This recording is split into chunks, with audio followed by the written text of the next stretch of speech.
চিংড়ি মাছ দিয়ে আলু দিয়ে একদম ঝাল ঝাল করে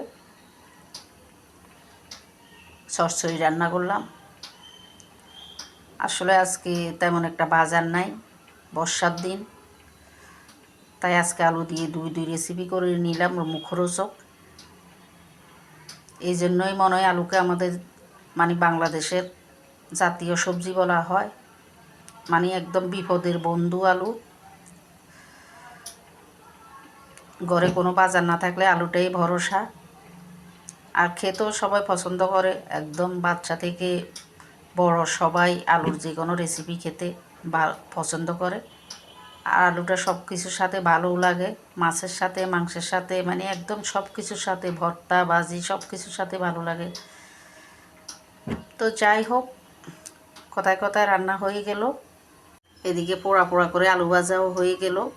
একদম আলুর মুখরোচক দুইটা রেসিপি আজকে।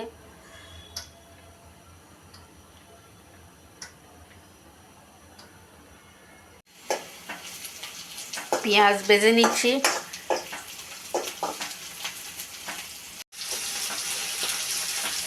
দিয়ে দিলাম কেটে ধুয়ে রাখা চিংড়ি মাছ। চিংড়ি মাছও ভেজে নিচ্ছি।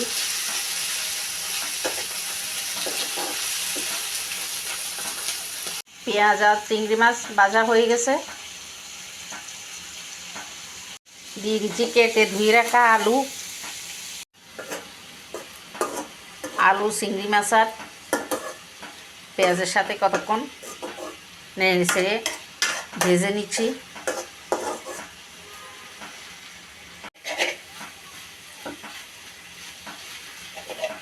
দিয়ে দিলাম লবণ, হলুদ, কাঁচামরিচ কাটা, লাল মরিচ। এই তরকারিটা একটু ঝাল ঝাল ভালো লাগে, তাই কাঁচামরিচও দিলাম, লাল মরিচও দিলাম। দিয়ে দিচ্ছি একটু করে জল। সব কিছু দিয়ে আরেক কতক্ষণ কষিয়ে নিব। কষিয়ে নিলাম, কষানো হয়ে গেছে। এবার ঝোল দিয়ে দিব, গায়ে মাখা মাখা ঝোল।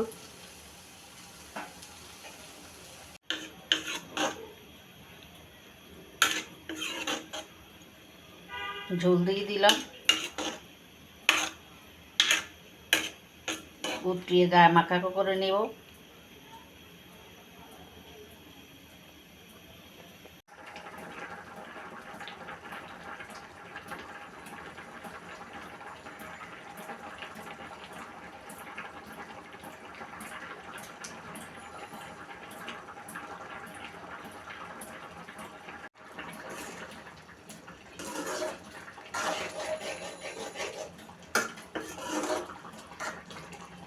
মোটামুটি রান্না হয়ে আসছে। চিংড়ি মাছ দিয়ে দারুণ স্বাদের আলু চচ্চড়ি।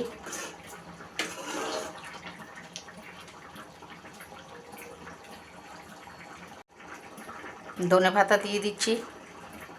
রান্না হয়ে গেল দারুণ স্বাদের চিংড়ি মাছ দিয়ে আলু চচ্চড়ি।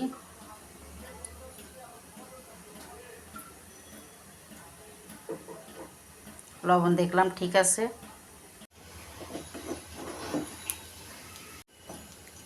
এদিকে একদম ঝিরি করে কেটে পেঁয়াজ কাঁচামরিচ দিয়ে পোড়া পোড়া করে আলু ভাজা করে নিচ্ছি।